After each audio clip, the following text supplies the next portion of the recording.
When do you stop seeing my finger? I know.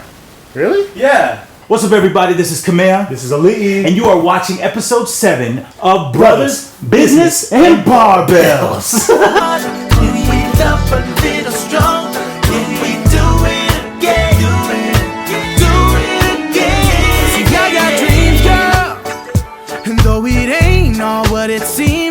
What's up, everybody?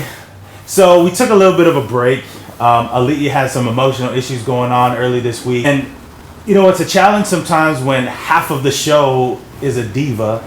And just how you doing now? You doing okay? What's the other half of the show? Just a quick shout out. Thanks again, Sonny, for that exclusive one day before everyone in Utah gets to read your column. I felt great, man. Well, we did want to send a shout out to our dad, who, after several weeks, has finally watched the episodes. He told us that over the 2-week period of us putting together the first episodes, that we have matured in our commentary. So from the 1st to the 6th, in 2 weeks, we've matured. So that was good. I asked him because he said one of the bad things about what we do is we're very, like, he called them snide remarks, and yes. We're not trying to be rude. Just sometimes it just rolls off the tongue. You know, there were 4 boys growing up. We just kind of dug into each other as often as possible, so we're used to that. So I asked him, so how does the cheekiest man in the whole world give his son's advice not to be cheeky? Oh, Dad, I love you. I love you for who you are, and I hope you love me for who I am, because that's apparently what's going on here. And Dad, for real, you are super cheeky. But we appreciate it. We're just glad that you watched the video. Well, for us. I think you did too. Yeah. So anyway, awesome. We did want to give a shout out to someone who absolutely did not ask us to. His name is Jason Huge, and he's on Instagram, and he really inspired us this week because the way that he cooks his food on Instagram and Snapchat really inspires us. You know, he's up at 3 a.m. making his food. He's got to eat a certain way. I think that what he does is so cool. Well, we like it because he's got a great blend of social media presence. He cooks. He spends a ton of time with his family. He lifts with his brother. We're in like the same realm of yes. I consider him within the same industry.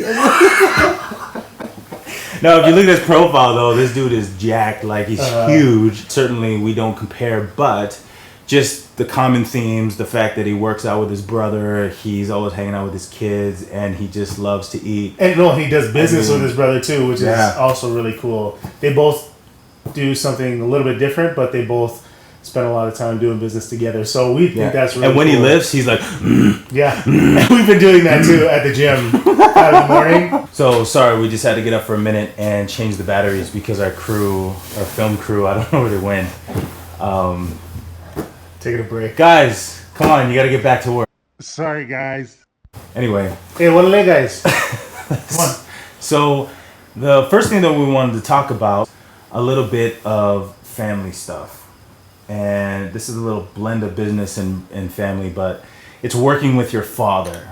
Now, this is always a little bit challenging because of the hierarchy, in particular in families that value that, in certain cultures that value that, you know, the respect for the father being the head of the household.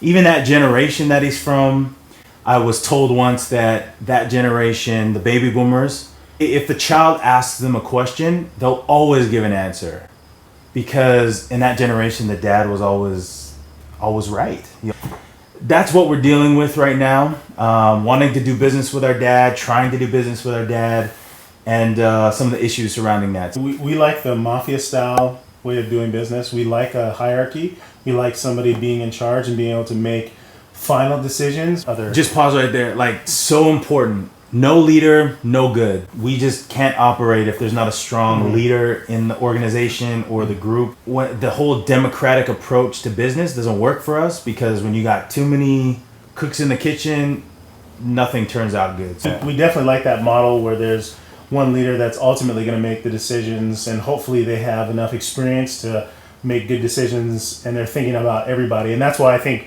a lot of family businesses are successful is because they do have somebody that they can pass it down to. And we noticed that my dad definitely likes doing business with my oldest brother. They fight the most, but they work well together. They kind of have a like mindset. And I think if there was a family business, it'd be easy to pass down to my oldest brother. But we really want to figure this out because we are feeling more and more like we want to do business with our kids, or at least like have our kids ask us about what a good business venture would be and have us invest some time and energy and money into them. And so we want to figure this out for sure.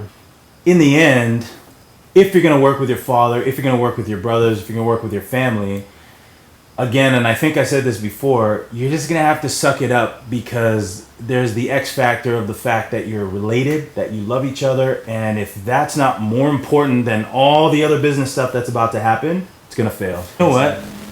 This is like a really serious answer for us because I noticed we're not making light of the situation, and I think it's because we know our dad's about to watch this. And when he does, we could ruin things by the things that we say. So maybe we're being a little bit political right now, but I'd rather play it safe with Pops because if we say the wrong thing, things might affect us off camera. That's and right. Off camera is the hard part. Yeah, that's the real life. We try to be as real. And here's why. Here. It's not even my dad. It's his wife. Love you, Mom. Love you, Mom. So the next thing we wanted to talk about was being alone, like being Polynesians in a very thinly populated area of the world where there's no Polynesians other than us. I think it's good and bad. And here's why. When you have a lot of people within your culture that you hang out with, there's this thing that I think happens where you begin to think alike. You begin to all talk and think and do the same things, and it can really pull you away from the focus that you might need to do your job or the focus you need to have with your family.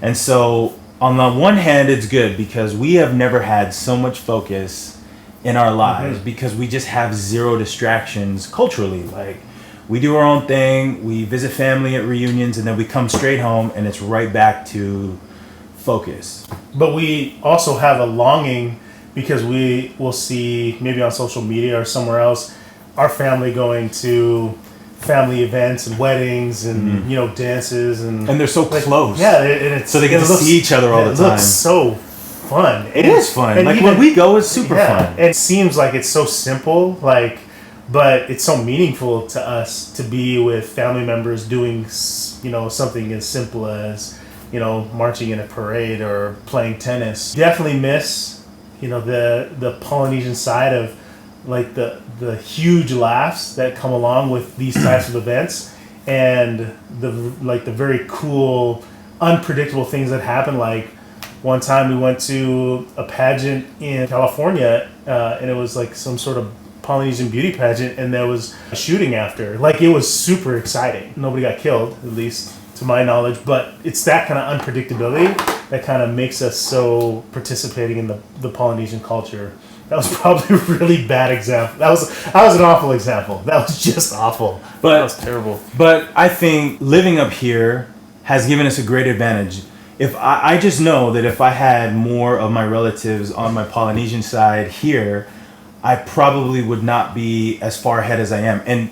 And just so you know, it's not because you guys are a bad influence on me. It's because I genuinely would just want to hang out with you more than do the work that I need to do to get ahead. Mm-hmm. That's all. I just genuinely really want to be around you guys. And I hope our Polynesian family knows that we would rather spend time with them than to, do almost anything else. So we do miss you. But the last part is something that's kind of crept up in our life recently, and it's the experience with personal trainers at a gym. Now, we're not specifically referring to anybody, but here's our take on it. I had a personal trainer, and well, he was good. He was really good. Yeah, his name was George. He's really good. And what happened is, one of the great things about it is that you always have someone there who's planned everything out for you, right? But what I noticed with personal trainers is that after you get to know them a little bit better, the comfort zone, the comfort in the relationship starts to kick in. And they start getting comfortable. And one thing you know about working out is that you always have to go in like amped up, ready to go. You need motivation. And we help motivate each other, well, as much as we can. But if you don't have a trainer that 100% is focused on making sure you're motivated, it doesn't matter how smart he is, how much credentials or how super top secret his workout regime is, you will fail.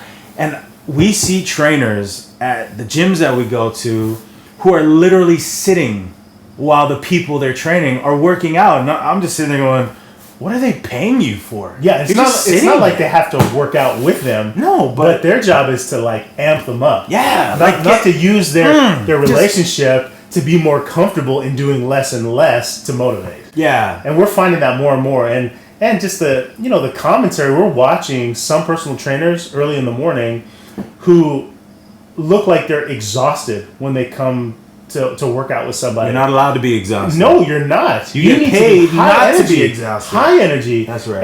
And then they're having these like conversations. So between sets, it's like 5-6 minutes. I'm like, come on, you can't let this person, that is paying you a pretty significant amount of money, just kind of not get the results that they're expecting, and they're not going to get it just with all your talking, too much talking. That's right. So for personal trainers, if you're going to do it, just realize from someone who had a personal trainer, and I mean, we would even consider a personal trainer, Jason Huge.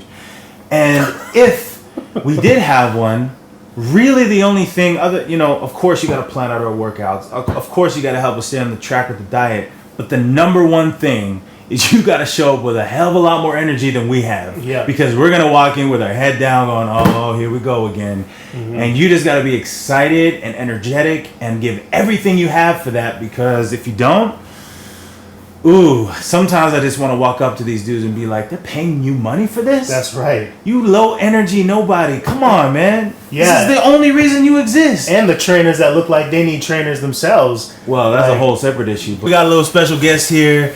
This is the man himself, Joe Lobendahn. These guys over here set me up. Didn't know what I was getting myself into, but now I know. But we said, come on over, Joe. And he didn't know what was going to happen. Yeah. So, Joe, we just got 3 questions for you real quick.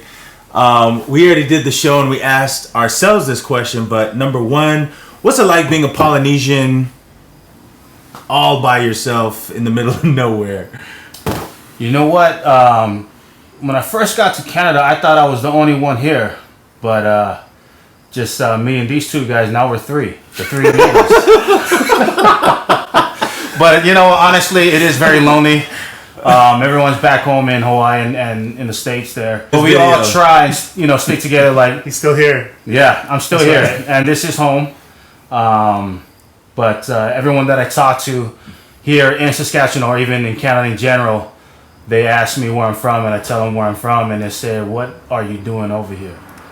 I said, and I look at them and ask them the same question, what are you still doing here? You find that living here helps you focus, though? It does, just because there's not much, it's pretty easy to stay focused on one thing. He focuses a lot on being lonely. But yeah, no. Not only that, there's a lot of time for me thinking to myself, pondering. Yep. About that life. I'm still lonely. Yeah. Joe, why don't you tell them a little bit about your football career, and then we got a question for you about some working out stuff. So go ahead. All right. Just a little bit of my football career. I born and raised in Hawaii. Went to St. Louis High School. The Crusaders represent. Whoop whoop. And then from there, I went on to the University of Washington, played there. Then after playing for the Huskies, I went on and tried out for Detroit Lions. I got released. Then I came up to Canada in 2008, played for Winnipeg. Then I got released there. Then I went to Calgary. Then I ended my career here in Saskatchewan with the Riders. So pretty much everything in the Saskatchewan, baby. That's right. Yeah. So Supposedly you everyone ended in the here- right place. So our question for you is, what's it like working out in professional sports? What's the difference between that and what we doing at Gold's Gym? There's a big difference. Usually working out, we have a goal. First off, and we're training for something, but I guess right now, talking to Levi just 2 nights ago, that he wanted to get into it, and so now he's buying all these supplements, like everyone else. Yeah, like trying to cheat the that's gonna do system. something. So in the CFL, you know, obviously it's very regimented and strict. Do you miss it? I do at times. Most of the thing that I miss is in the locker room. Being in the locker room, that's where most of the fun comes out. As far as the game, yeah, that was my passion before, and it is fun playing in front of thousands of people. But just kind of looking back, I just miss the camaraderie. That's Last real one. talk. This one's really important because, you know, Joe went from professional football player to professional businessman. And for the Polynesians out there who want to get into business, what's one piece of advice you would give to them trying to make a transition from either professional sports into the business world or just trying to get into business in general? Honestly, just start networking. If you're in school, start networking. Do internships in the field that you want to get into, and just kind of get your name out there and try to develop something that will be worthwhile passing on to your family. Amen, That's brother. deep. That's Wait, right. wait, Oh, yeah. you need to shout out your Las Vegas family. 'cause Las you can Vegas see them family soon. reunion coming up. Las Vegas, I have a family reunion in December down there. We a tribe, and then my family down in Hawaii on Oahu, the Lobendahns and whoever's affiliated with them as well. And then back in Fiji, Australia, New Zealand. What's up? Worldwide. That's right. Worldwide. Boom. Tired of the crying girl, tired of the sin. Come and get my loving girl. I got the safe love girl, the kind you put your money on, that sweet love girl, the kind you put them honey on, that dim sum girl, so you can keep it coming. I put on my slipper so we can keep it running.